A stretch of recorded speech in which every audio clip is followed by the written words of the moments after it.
usa ka katawhan.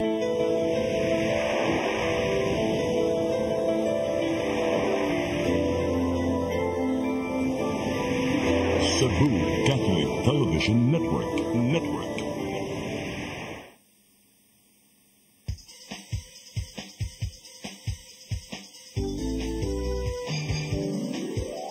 Hello, Cebu, mayroong punta. Kasuntahan kahayag na nagsulit sa matuod. Kadagan sa anggita po. Hello, Cebu, maayong buntag Pinoy.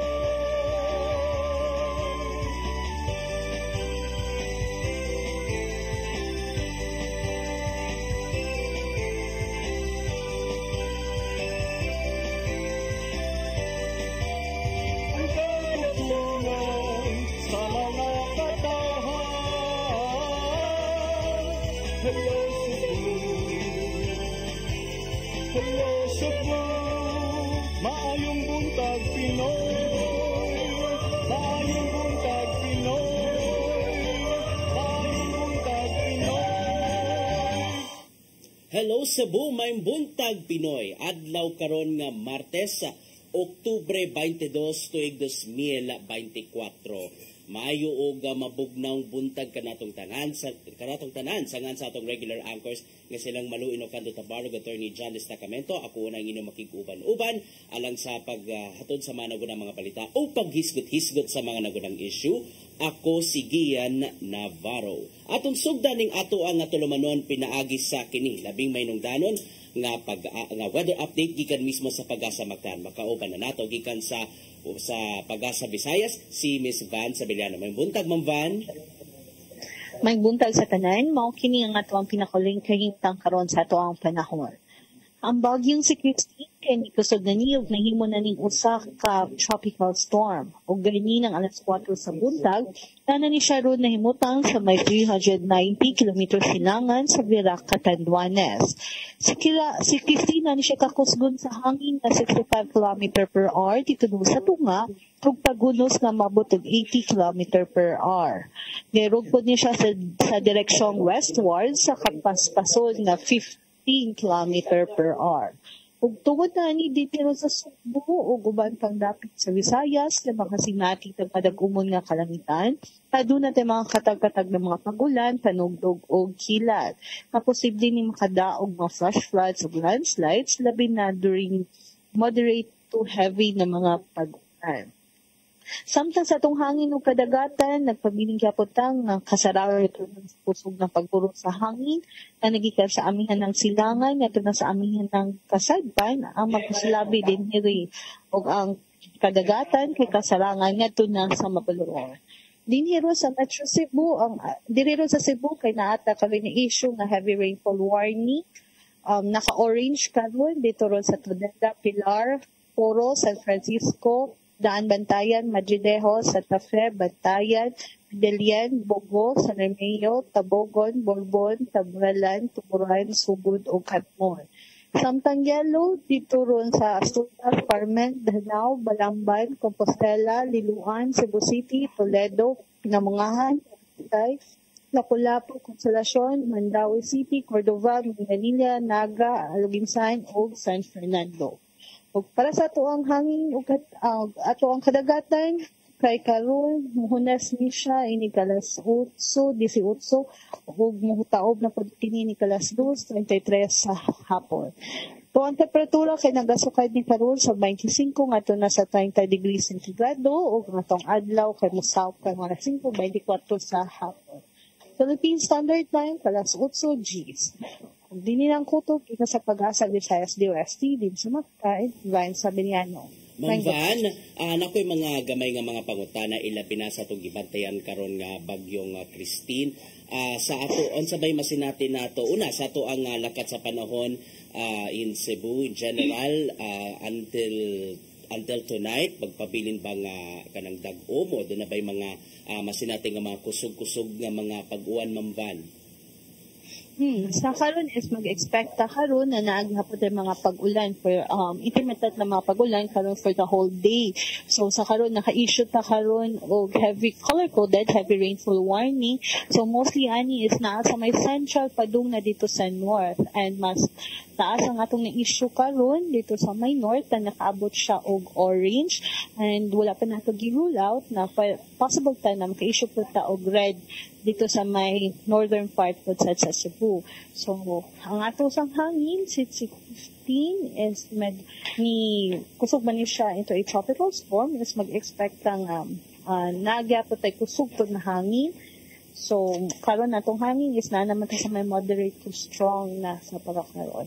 So, as much as possible, wala tay signal number din hiron sa Cebu, aside dito sa other parts of Visayas, sa Eastern Samar, Northern Samar, Leyte, Biliran, ug Southern Leyte, nga naka-under karon sa signal number 1. Kaya na may mga LGUs man tuod nga ilang gibantayan ang mga rainfall warning advisories for the possibility kung mag-declare pa sila klase. Abot sa ato ang sa atong kadagatan na Mamban until evening, magpabilin bang baluron ang ato mga kadagatan, especially on the Central Visayas area, kay nila mga puntuha kanselado man di ay sa Coast Guard ang mga biyahe, especially sa Cebu, Bohol. Magpabilin pa ba nga baluron na itong dagat, ma'am?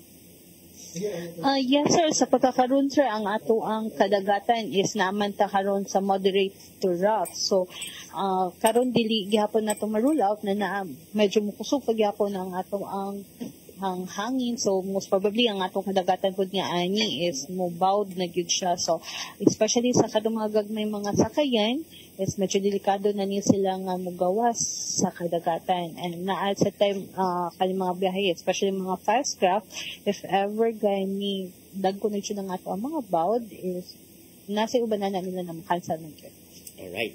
On the weather outlook dito nato, Ma'am Vano, ni mga simanaha, aside atong gibantayan nato nga si Bagyong Christine, magpabilin ba nga uwanon o magpabilin pa ba ang daotang lakat sa panahon, especially here in Cebu until Friday, Ma'am Van? Sa pagkakaroon, sir, is natin magsige patag ulan, pero mo improve ang ato ang weather ini ka Thursday and ini ka Friday is napagyap tayo mapagulan, pero dili na kay siya ina na nakadakan, and by Saturday is muna na siya nga manidot agad ang atong panahon. It's good to know. Daghang kayong salamat, Ma'am Van Sabeliano. Maki-update namin ninyo alang sa mga lakat sa panahon, mga update sa lakat sa panahon gikan sa Pag-asa Visayas. With that, daghang kayong salamat, Ma'am Van Sabeliano. You're welcome, og may buntag.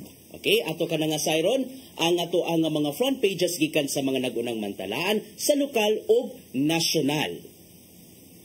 Atong sugdan sa Sunstar Daily, Cebu City's 2025 Financial Plan, Raymond seeks 17 billion pesos budget.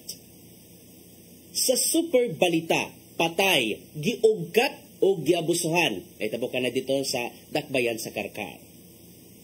Samtang sa The Freeman, realistic figure according to Mayor Garcia, 17 billion pesos budget pushed. Samtang sa Banat News, minatay susihon kong gihilabtan, gihubuag panty, nawalis na ang sanina, sigun pa siyang kabanay. Samtang sa Philippine Daily Inquirer, House to Solicitor General file raps to seize land from Chinese. Sa The Philippine Star, no joint Senate probe with House Quad Committee. Sa Manila Bulletin, brace for House fireworks. Duterte expected to attend Quadcom hearing today. Og sa Tempo, 17 ASG men convicted. Og baog kato ang mga nagunang mga front pages gikan sa mga nagunang mga mantalaan sa lokal ug nasyonal. Sa ato pagbalik, ato nga sayran ang mga nagunang balita nga nahipos gikan sa CCTN News Department. Mubalik ni karong taw. Please stand by. Hello Cebu, maayong buntag Pinoy, maayong buntag Pinoy, maayong buntag Pinoy. Discover the beauty of the Philippines.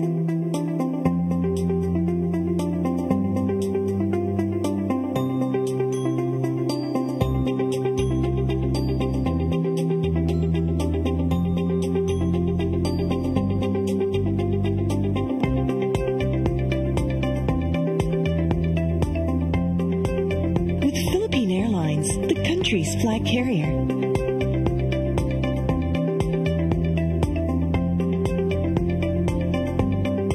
The airline that lets you feel the warmth of the nation.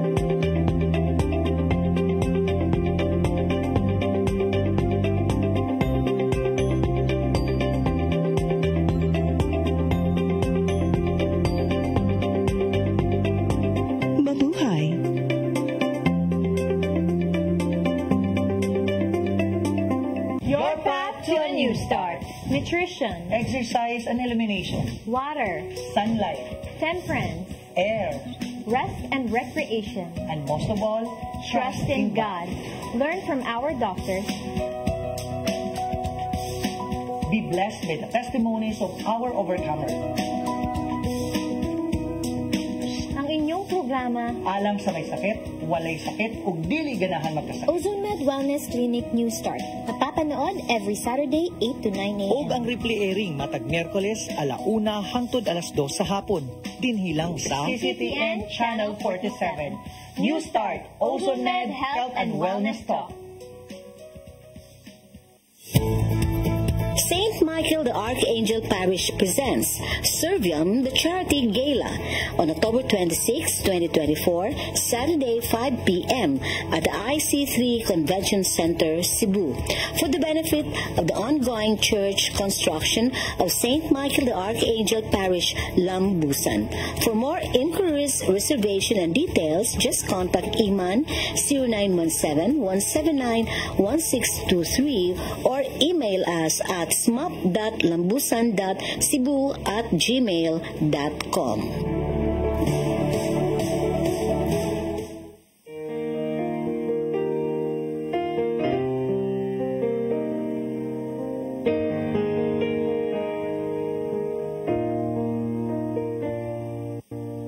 Heal me, O Lord, and I will be healed. Save me, and I will be saved. Heal me, O Lord, and I will be healed. For you are the one I praise. You are the one I praise. Sing with me. Heal me, O Lord, and I will be healed. Save me, and I will be saved.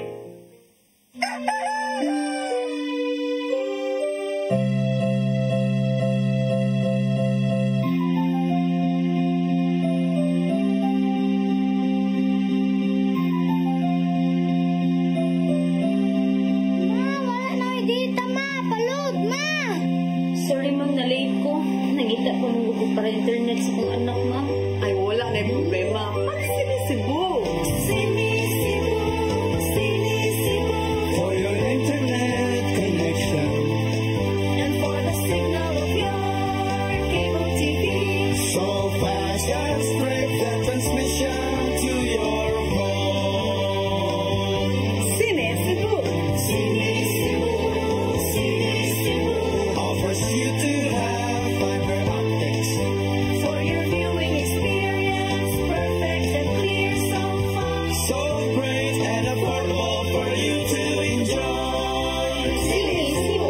Sinisibu Television Network Incorporated offers fiber to the home broadband internet bundled with fiber to the home cable TV connection. Sinisibu Television Network Incorporated, with its operation in Metro Cebu and the whole province of Cebu soon. And affordable for you to enjoy. Sinisibu!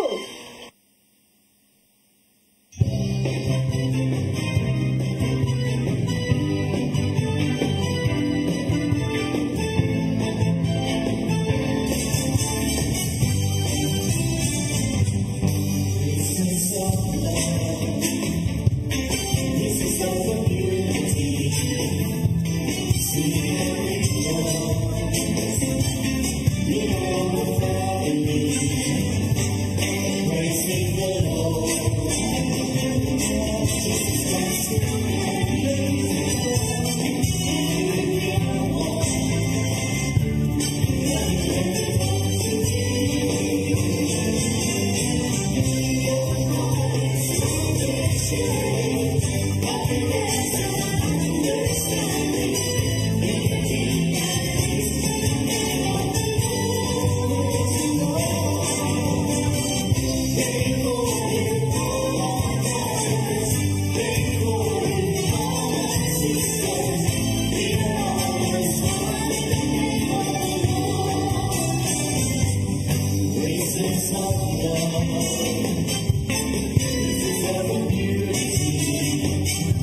Baliktas sa Hello Cebu, may buntag Pinoy ug karon atong sayron ang mga nag-unang mga balitang nahipos gikan sa CCTN News Department.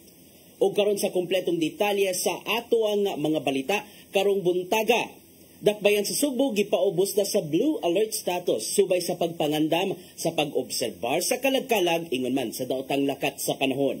Nakahigayon usab sa pagsusi si Mayor Raymond Alvin Garcia sa mga dagkong samang sa dakbayan. Aniya ang maong kasayuran.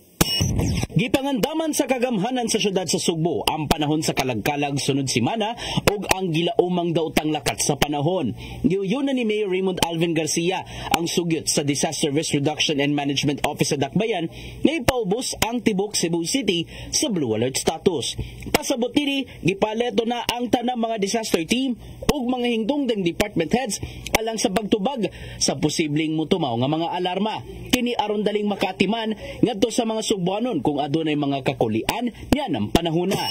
Yes, I approve the recommendation of the disaster office nga mag-blue alert status ta here in the city of Cebu. But, it's no cause for alarm kung anong gini ato kanang precautionary measures na yun. Nagkahigayon usab sa pagbisita si Garcia sa milabayng simana sa mga samang kuyog ang department heads o mga sakop sa kapulisan sa Dakbayan sa Sugbo. Nasugdan naman sa pagpanghinlo ang palibot sa mga dagkong samang, ingon man ang mga nicho. Nakita nilang pabutangan og suga ang agyanan sa mga tao sulod sa samang aron masiguro usab ang kahapsay sa palibot. Kabahin lang kini sa ilang pagpakisusi sa giumol nilang action force sa tingwa nga himong hapsay ang pagdagsa sa katawhan sa ilang mga nitaliwang mahal sa kinabuhi sunod simana. Primary responsibility should be the owners on top of these cemeteries, and then kita sa gobyerno, local government, we will just assist in pinpointing their relocation sites if ever needed, if ever needed makaprovide ang kaning mga administrators of these properties. Navarro, CCTN News. Kapin 20 ka mga motorista nadakpan o nanga-impound ang ilang mga motorsiklo sa gilusad nga checkpoint sa PNP Highway Patrol Group 7 natong nakalabay nga weekend. Sagad kanila walay rehistro o lisensya. Ang kasayuran niya to di Arnold Bustamante. Pinsa 20 ka mga motorista ang nadakpan nga gipangisyuhan og temporary operators permit kung TOP ug ang uban gipang-impound sa mga sakop sa Highway Patrol Group 7 atol sa gilusad nga checkpoint sa Red Cliff sa Trans Central Highway. Nagisugdan atong Biyernes gabi ug sa Sabado sa gabi. Gilusad ang mga operasyon human sa sunod-sunod nga mga disgrasya sa TCH mugna sa pagpakusog sa pagpadagan ug banking-banking. Mato ni Police Lieutenant Colonel Wilbert Parilla, Regional Chief sa HPG 7, ang kasagaran sa mga violation sa mga motorista mao ang expired na ang ilang mga rehistro. Walay lisensya, din gipang-impound nila kini. Samtang ang uban, nakalapas sa Presidential Decree 96, din ang ilang mga motorsiklo doon gibutang nga suga, nga hugot na gidili sa balaod. Uban sa HPG7, ang mga sakop sa Road Management Authority kung RMA, Business Permit Licensing Office, Prevention Restoration Order Beautification Enhancement Control Team, o ang Cebu City Mobile Force Company sa Cebu City Police Office, giangkon ni Parilya nga atol sa pagsaka sa TCH, daw sa nakabantay aga mga riders, kumikan kayo wala na sila naabtan nga mga motorista nga nag-standby sa Red Cliff, na mo'y sikat nga tapukanan sa dunay mga motorsiklo. Di matod pa kini magtapok o mag-inom, o ilimnon nga makahubog, nga peligro nga makasugat og disgrasya sa karsada kung mag-drive nga hubog. Tumangog tuyo nga nung gidala ni Parilya nga ubang department sa Cebu City Hall sa TCH aron nga ma-demolish kadto nga mga illegal nga struktura nga gibutang sa kilid sa karsada nga gihimong tindahanan. Samtang nga gipang-isyuhan usab og show cause order sa BPLO ang mga tindahan sa TCH ug ipa-report kini sa Cebu City Hall, may kadabutan sa kalapasan nga ilang nakita didto. Nakadawat og daghang pagdaig sa publiko ang HPG7 sa dihang ila kini nga unang gipahibaw apan dunay nagtuo nga mabalhin lang og laing lugar ang mga motorista. Gidugang ni Parilya nga ila na kining permihon, gani dili lang ang habig sa dakpay sa Sugbo ang ilang striktuhon, kundi ang tibok stretch sa Trans Central Highway paingon ngadto sa lungsod sa Balambang. Ang atong gikuan dili lang kay dinha whole stretch unya na apil na sa ipapropose nato nga ang kanang mga establishment wala may problema kung maninda sila diha na establishment basta doon na sila intended parking area nga dili anha sa karsada mamarking ang mga sakyanan o ang mga motor. Just like ang mga coffee shop din ba nga ang ilahang parkinganan lagi sila area for parking dili sa karsada. Nga wala na tao nga mag-standby nga sa karsada. Makigtagbo si Parilya sa kanila sa lungsod sa Balamban aron i-regulate ang mga naninda sa bukid. Ilabi na nagtuga mga tindahan nga walay parking area. Tinguhan nila nga mahatagan og proteksyon ang mga motorista nga mangagi sa maong karsada nga luwas sa disgrasya. Arnold Bustamante, CCTV News. Sa laing bahin, Land Transportation Office diabli na sa ilahang nga bag-ong nga Extension Office kinimutang sa lungsod sa Konsolasyon. Kininamaw ang ika-29 nga Satellite Office sa LTO-7 dinhi mismo sa Sugbo. Ang kasayuran niyato di Mary Rose Sagarino. Giablihan sa Land Transportation Office Region 7 ang bagong buhatan ni ini sa lungsod sa Konsolasyon kaganinang buntag. Ang bagong Extension Office na himutang sa second floor sa Cinema Lobby sa SM Konsolasyon. Mao na kini ang ika-29 nga Satellite Office sa LTO sa Cebu samtang ika-39 sa Rehiyon 7. Kini makakomodar og usa ka gatos ka mga tawo matag adlaw. Ang mga serbisyo nga ma-avail sa buhatan mao ang pagkuha og bagong lisensya o renewal sa lisensya ug registration. Samtang ang initial registration sa mga sakyanan mahimong ma-avail ngadto sa Mandawi ug Cebu City Office. Ang grand opening gipangluha ni LTO Chief Assistant Secretary Attorney Vigor Mendoza, LTO 7 Director Glenn Galario ug Konsolasyon Mayor Teresa Nene Aligado. Huwag natin pahirapan ng tao, huwag natin sila hintayin pumunta pa sa atin, bring it down to them. And I guess this is an example, what we're opening here today is an example of bringing the service down to the people. Kesa kung saan pa sila pumunta, mahirapan pa sila. Ang Satellite Office gingog dakong tabang sa mga residente tungod mas sayon og mas hapsay na alang kanila nga ma-avail ang mga serbisyo.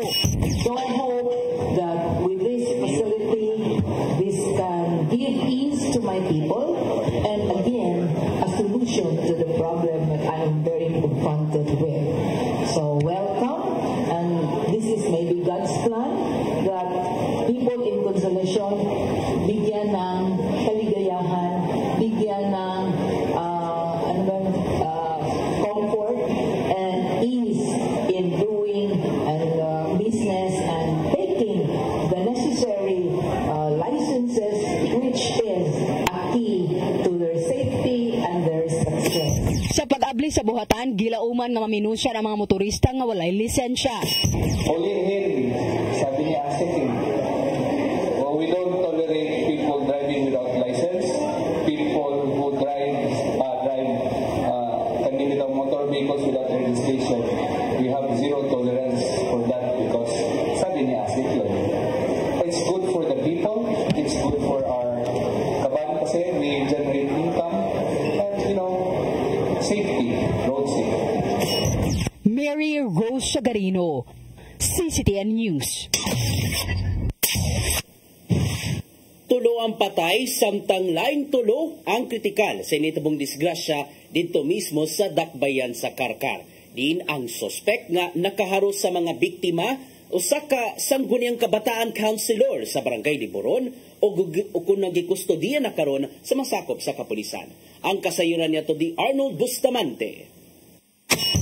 Tulo ang kumpirmadong patay samtang duha usab ang ganaa sa tarandugo ng kahimtang samtang usa ang ganaangol sa nitabo nga disgrasya sa barangay Road Corner, Valladolid, Ciudad Carcar, Probinsya Sugbo, alas 2:55 gahapon sa kadlawon. Ang mga nakalas kailangan sila nga Claudette Puaw Tobilla, 22 anyos, taga Baksihi, Ocania, Ayan Flores, 21 anyos, taga Upper Lamacan, Valladolid, ug Ronel Medina, 23 anyos. Ang tarandugo ng kahimtang kailangan sila nga Alison Jose Santos, 27, taga Guadalupe, Carcar, ug Axel de la Serna, 18 anyos nga taga Upper Lamacan, Valladolid. Samtang ang naangol kailangan sila nga Tricia Nicole Monter, 22 anyos, taga Mayahay, Barangay Tuyum. Sa investigasyon sa Carcar City Police Station nga unang nakasugat og disgrasya sa kadalanan silang Flores ug Santos human nga nagbangga sa tunga-tunga sa karsada ang ilang gimaneho nga motor.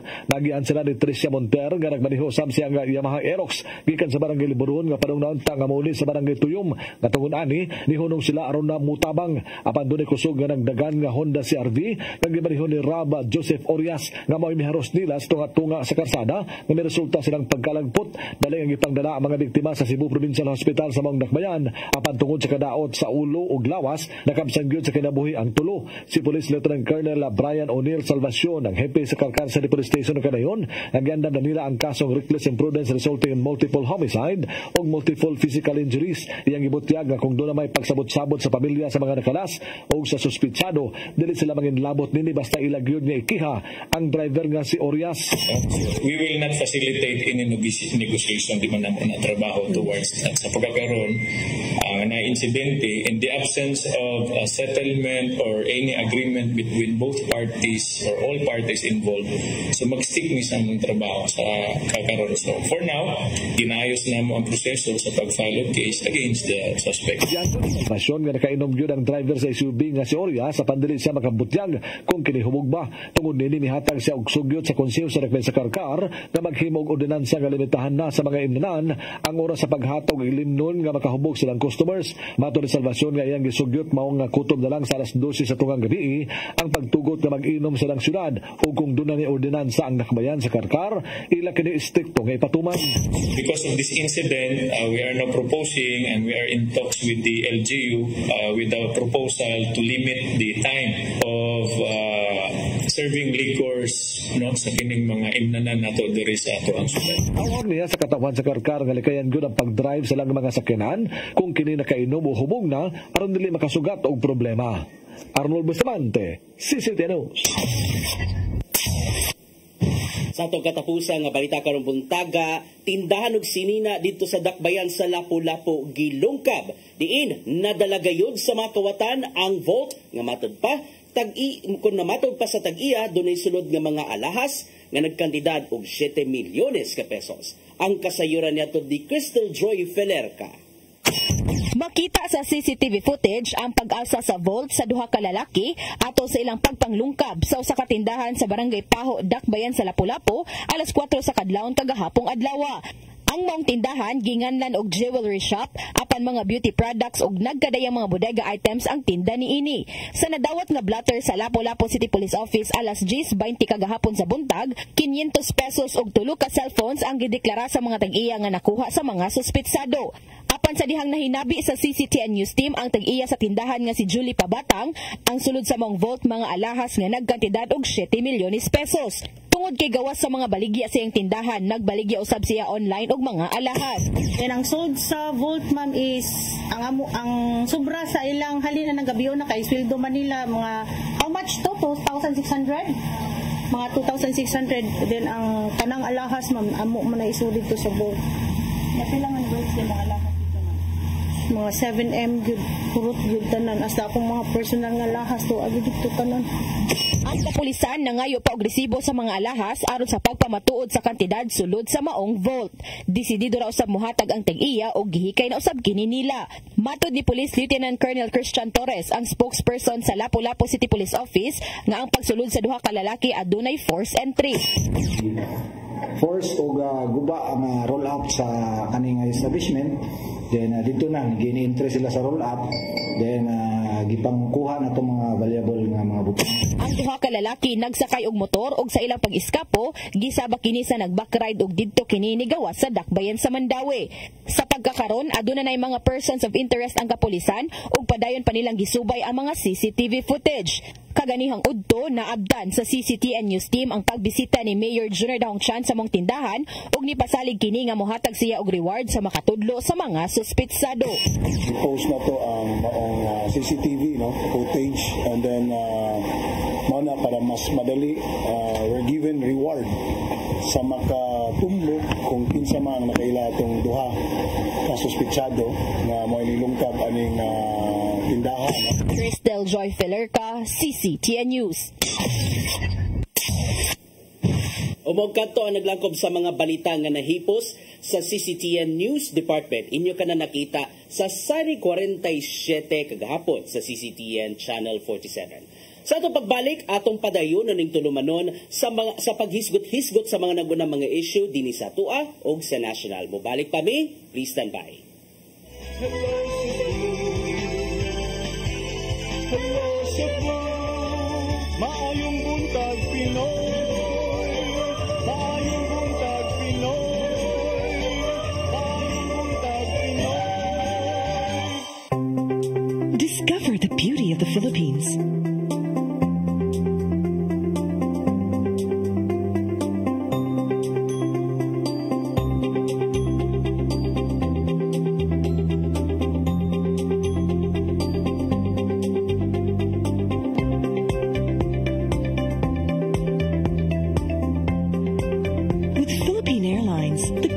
Flag carrier.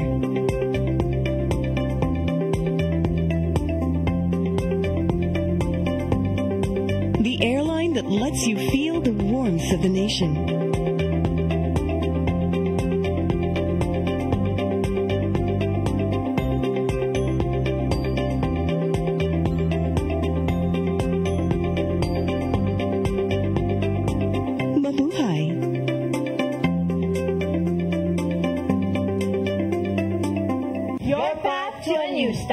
Nutrition, exercise and elimination, water, sunlight, temperance, air, rest and recreation, and most of all, trust in God. Learn from our doctors. Be blessed by the testimonies of our overcomers. Ang inyong programa, alam sa may sakit, walay sakit, ug dili ganahan magkasakit. OzoneMed Wellness Clinic New Start. Napapanood every Saturday 8 to 9 a.m. Og ang replay airing matag Miyerkules 1:00 hangtod 2:00 sa hapon. Dinhi lang sa CCTN Channel 47. New Start, OzoneMed Health and Wellness Talk. St. Michael the Archangel Parish presents Servium the Charity Gala on October 26, 2024, Saturday 5 p.m. at the IC3 Convention Center, Cebu, for the benefit of the ongoing church construction of St. Michael the Archangel Parish, Lambusan. For more inquiries, reservation, and details, just contact Iman 0917-179-1623 or email us at smap.lambusan.cebu@gmail.com.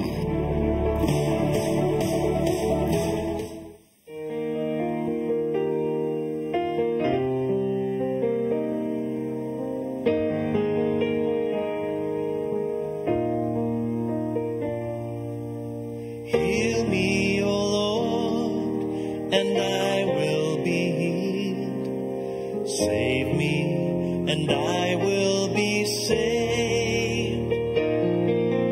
Heal me, O Lord, and I will be healed. For you are the one I praise. You are the one I praise. Sing with me. Heal me, O Lord, and I will be healed. Save me, and I will be saved.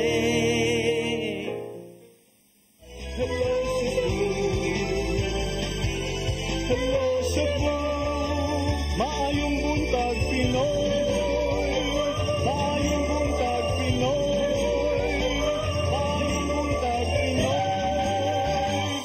Welcome back sa atong tulumanong Hello Cebu, Mayong Buntag Pinoy. Atong padayon na natong programa sa paghisgot-hisgot sa mga naguna o mga latest nga issue dinhi sa tuwa og sa national. So atong sugdan sa ako nang gipangutan na kaganiya sa Pag-asa, dunay nalitok man ako nga dunay mga trip suspension, and karong buntag ang Philippine Coast Guard sa Central Visayas di paggawas og trip suspension sa pipila ka dapit sa Cebu ug sa Bohol. So nipagawa sila karong buntag og travel advisory, specifically ang Central Cebu, ingon man ang Western Bohol. So atong unahon kining sa Central Cebu kung diin suspendido o wala gitugutan sa pagbiyahe ang mga sakyan ng pandagat sa bisan unsang gibug-aton tungod kana sa gibantayan nga epekto sa bagyong Christine. Diin ang naigo ang mga bagyo din signal number 1 giisa kana sa pipila ka bahin sa Eastern Visayas. Samtang dito mismo sa Western Bohol, wala usab gitugutan sa paglawig ang tanang mga sakyan ng pandagat nga nasa 15 gross tonnage and below. Aron nga una man ilang kabahin sa ilahang precautionary measures aron mas guro ang kaluwasan sa tanan-tanan mga mobiyahe ingon man sa mga tripulante. So giawhag usab sa Philippine Coast Guard ang tanang mga pasahero ilabi na sa mga mobiyahe nga magmonitor pirmi sa lakat sa panahon gikan mismo sa Pag-asa kung diin diyan na sila mag-agad kung kinahanglan pa bang libkason ang gipatuman nga trip suspension. And ang niawhag usab sa mga pasahero labi na kato mga gisuspenso nga biyahe nga makig-alayon sa ilahang company sa ilang gisakyan nga barko alang sa rebooking o di ba ka sa refund na usab sa ilahang plate. Mga sa mga mobiyahe unta paingon sa Bohol o sa mga mobiyahe paingon nga ri sa Cebu. So kinahanglan gyud mo nga makigalayon nga to sa mga shipping companies alang sa sunod pangalakang aron sa ingon dili na mo mahasol o dili na masayang. And meanwhile so kagapon dunay pipila ka mga biyahe especially sa paglabang na sa pipila ka dapit sa Sugbo ang wala una gitugutan sa pagbiyahe tungod sa gimonitor karon nga lakat sa panahon. Right? And karon ato ang padayonon ang mga hisgutanan dinhi sa atoa karon October man ta makaingon gyud nga it's the most wonderful time of the year to pagduso na sa mga budget sa nagkadaiya nga mga LGUs. And into a surprise si Mayor Raymond Alvin Garcia na mahayag kagahapon ato sa iyahang press conference na dito ang ato ang team kagahapon sa CCTN News team nga ang iyang budget matud pa for year 2025 realistic kun katuuhan sa bakay buti pasabot no do na bakay pasumbingay ani kay matud pa ang iyang iduso or ang gipangayo niyang budget nga buot ipalabang ngadto sa City Council mobalor kana og 17.9 billion pesos. Mas ubos kini og 80% itandi sa duso by then dismissed Mayor Michael Rama nga 100 billion pesos nga budget. Very significant para niya ang pagkunhod sa pangayoon nga budget alang sa dakbayan tungod kay syempre sa ginigaingon pa na ganiya realistic man gyud na. Og syempre nakaingon gyud siya nga dili gyud basta-basta nga maka duso og budget kung kuno galing asaman ang padulungan and ilabi na ang mamahimong tinugdan sa budget nga kuhaon. And so gi-mention niya kagapon during the press conference giunsa pagbahin-bahin ang dulan 18 billion pesos nga budget. Ang 2.4 billion pesos nini gamiton alang sa personnel services samtang ang 1.1 billion pesos igahin specifically sa ayuda alang sa mga senior citizens. Good news ka na para sa mga senior citizens. So, kana pa lang 20% na sa budget. Samtang ang 16.1 billion pesos gigahin alang kana sa general fund. So mga gastuhanan kana sa dakbayan, mga proyekto, mga programa o uban pa. Samtang ang 1.9 billion pesos gigahin alang sa special account funds. So sigingon pa ni Mayor Garcia, 80% ka na nga mas ubos compared to the last year's proposal. O syempre, sa mga kanana iyang napaglantawan, gumikan kay sa nanglabay mga tuig, ako mismo nakasubay manggid ko sa kanang pagduso sa budget sa dakbayan year 2022 I guess.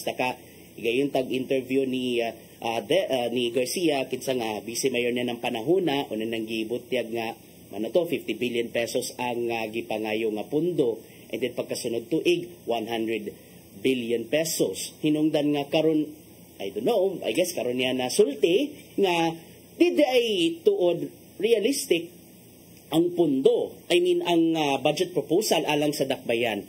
Well, manay makaingon gid nga sa bakay iyahang naagid siya ngunahuna nganong karon pagid niya nakaingon nga katong nang labay nga mga pundo is dili gyud realistic. Well, kung isgutan man, kung asa man ang mamahimo nga tinubdan sa pundo, syempre magagikan ka na sa kinitaan sa buhis, especially nga on that time, it was in the limbo kung isgutan ang plano nga pag-update alang sa real property tax nga nakabase usab sa kasamtangan nga market values sa mga luna sa dakbayan. Mga maglisod bagid sila sa pag-isa, dunay daghang mga nangutan, dunay daghang mga ni-question, dunay daghang mga nagduda nganong kinahanglan pa mang iisa nga kung boto naon ang kasamtangan ron nga valor sa luna is unya gigamit sa tax code diri sa dakbayan sa Sugbo. It seems nga medyo di siya updated. Mga kung ma-update man aside sa madako man gid og pundo, pero magbaguod ba hinuon ang mga nanimuyo labi na sa dakbayan sa Subo sa pagbayad sa ilahang buhis. So o sa panini mga nakaingon gyud nga unrealistic, gumikan kay nakita man gyud tuod sa Commission on Audit kon COA nga unrealistic day tuod no ang budget nga ang income projection rather sa dakbayan sa Sugbo sa nakalabayng 5 ka tuig. Apil na ang 50 billion peso projected income alang sa tuig 2023 for potentially compromising projects gumikan sa kakuwang sa cash backup. Mga hinungdan nga ang iyahang paggaduso sa budget sa probinsya tuloy sa syudad sa Sugbo kinanan sa mga paniya quote unquote dili mas shortfall ang atong income, unya nagsubra ang atong expenses. I only wanted to be realistic and I want to manage the expectation of our people. So gilauman usab ni Mayor Garcia nga maaprubahan sa walay pagduda o magpadayon ang pagpalabang sa budget ngayang gipangayo ngadto sa City Council nga gamiton sunod tuig. So iyang nang gi-transmit ang budget proposal ngadto sa konseho sa syudad o gagikatakda kining iduso ngadto sa konseho, ipaagi ka na sa dagan-dagan na mga proseso, ipaagi gid na ordinansa hantod nga maaprubahan. And gid na may bawaan kung doon na ba kay mga angayan nga i-amend, doon na ba kay mga angayan nga mga pag-uhon o guban pa. So ato ka nang pagabantayan. And on that time na usab no, during the pagpalabang na sa budget proposal sa syudad sa Subo, then usab makahigayon no ang mga department heads sa pagsukit-sukit kung para asa gamiton ang mga pundo, para asa na siya muragudog sa national ba nga sukit-sukit gyud ang matag ahensya sa gobyerno to explain further or basin ni mga pwede pa mga pwedeng masuggest, unsabay pwedeng tangtangon, unsabay pwedeng dugangan hantod nga maaprobahan ang pundo nga gamiton sa sunod tuig.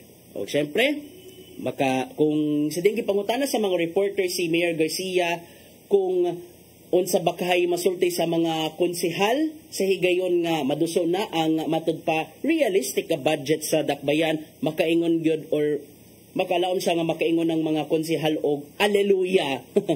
Aleluya, gumikan kay himala nganong ing-ana na lang ang gidak-on ron sa budget nga layo kaayo gikan sa na duso nga budget proposal sa dakbayan sa Subo sa nanglabay nga mga tuig. And syempre, kung isgutan, asa man gamiton ang mga pundo aside sa kanang mga ayuda, kanang igahin nga mga programa. Speaking of programa, apil na nang gamiton sa ipangayo nga budget sa dakbayan mao ang mga infrastructure project. Sama na lang sa pagpaayo sa mga kalsada, labi na katong mga nangaguba, ingon man pag-maintain na usab sa mga sidewalks aron sa ingon kalakawon na sa mga magbaktas. Sinaut-unta no iapil usab siguro sa ilahang hatagan og pagtagad sa budget sa mga infrastructure projects ang mga katong mga barangay roads bitaw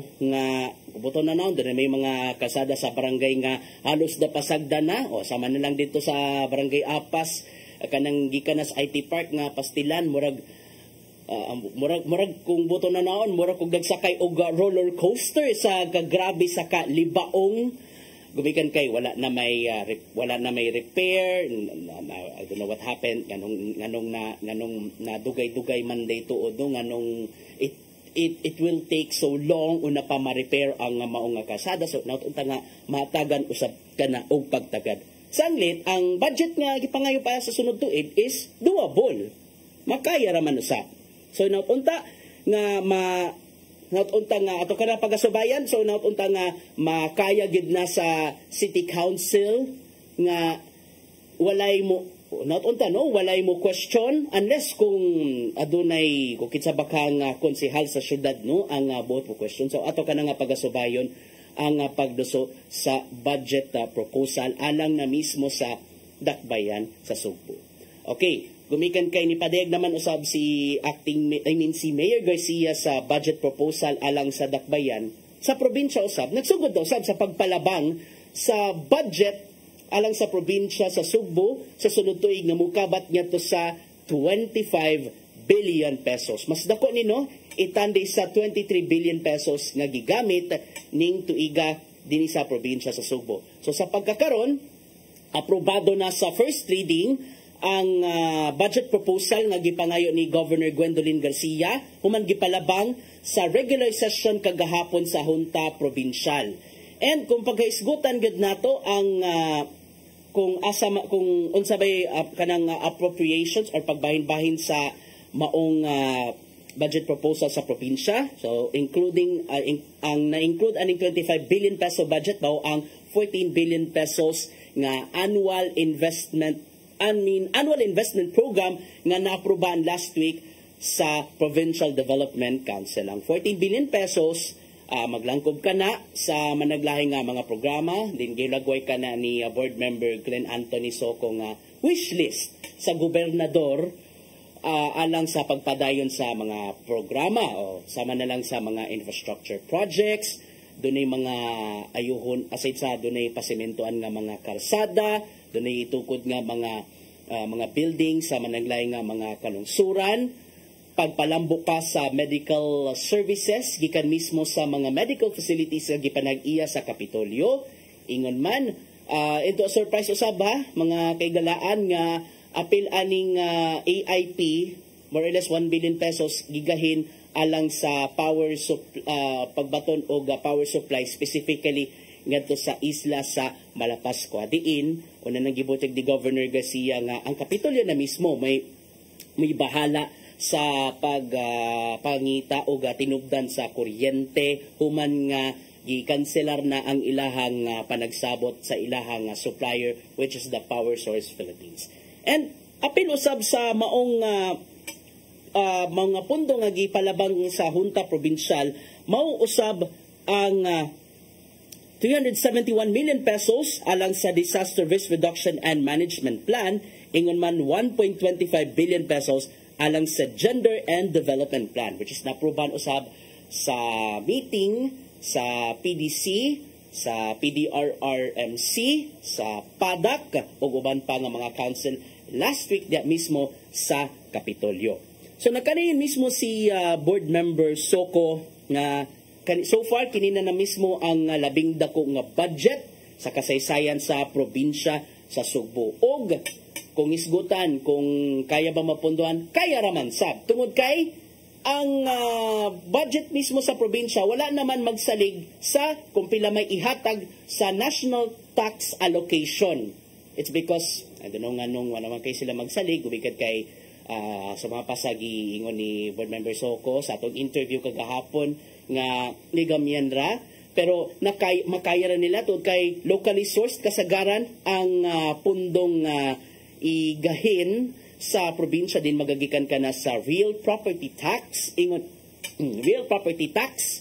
man ang mga uban pang mga tinubdan sa income sa probinsya sama na lang sa mga collection gikan mismo sa North and South bus terminals ingon man sa uban pa nga mga tinubdan. So ato ka na nga pagasubayon both no ang pagpalabang sa budget sa managlahi nga dapit.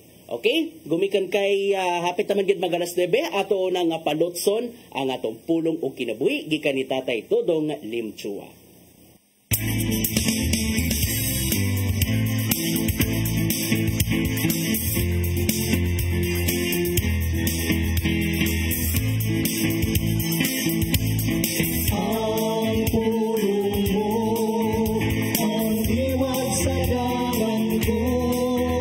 Nagpalain-laing opinyon ang atong mabati may tungod sa langit.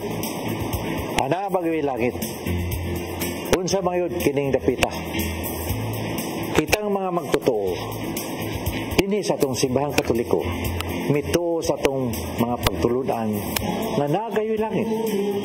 Ang langit mao ang dapit nga puno sa paglaom.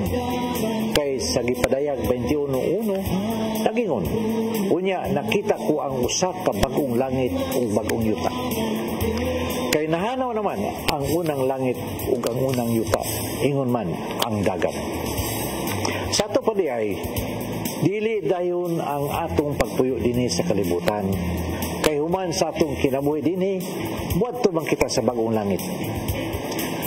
So sa kadapit nga wa na mga kasakit puno sa kalipay mo kining gingon diha sa gipadayag 21:4 anak kanayo pahira niya ang ilang luha ug wala day kabatayon ni kasubo paghilat o kasakit kay nahano naman ang daan nga butang nga makapadasig gayud ug hunahunahon nga may padulungan di ay ang kalag sa tao human mamatay dinhi sa kalibutan. Kini maong dapit ihulagway diha sa gipadayag 22 uno nga to sa 5 nag-ingon. Ipakita usab sa anghel kanako ang suba sa tubig sa kinabuhi nga nagpangidlap daw bildo. Nagagikan ang maong suba sa trono sa Dios ug sa nating karnero nga midagayday kini taliwala sa dalan sa syudad. Sa isig kadapling sa suba may kahoy nga naghatag og kinabuhi nga namungag kausa patagbulan. Ug ang mga dahon nini tambal alang sa kanasuran. Walay bisan unsa nga tinunglo sa Dios nga kaplagan dinhi sa syudad. Mo kini ang pulong nga maghatag og giya sa atong kinabuhi. Magampo kita sa ngalan sa Ama, sa Anak, sa Espiritu Santo. Lagi itong amahan. Pagkabulahan namo, kay bay dapit ka man nga di ay nagyandam alang ka namo. Buot kami nga mo anak yun paingon sa langit human ining among tahas dinis sa kalibutan. Aron diha usab kanimo mahanaw na sa hingpit ang among mga kasakit o mga luha. Tabangi kami sa among paningkamot ug sa among pagpuyo dinhi. Amen.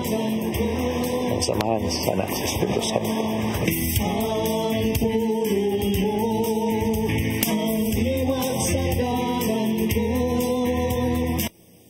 Pulong og kinabuhi ni Tatay Dodong Limchua may napupos sa atong tulumanong Hello Cebu may buntag Pinoy. Ato kanang pasalamatan ang Philippine Airlines, si Archbishop Jose Palma Nanay Diana Limchua, Tatay Dodong Limchua, sa atong news manager nga si Dennis Tabar, atong kauban sa TOC sila nga Robert, Inday, Matmat, Mabel, Joanne, o atong mga kakaubanan sa news department nga sila nga Michael, Kuya Michael, Kuya Rodel, Kuya Raymond, Bruce, og si Ferdy. Sa ngalan nilang Malu Inocando Tabar o Attorney John Destacamento, ako si Gia Navarro. Enjoy the rest of the day, stay safe, and God bless us all. Daghang salamat sa inyong pagtanaw sa Hello Cebu, may buntag Pinoy.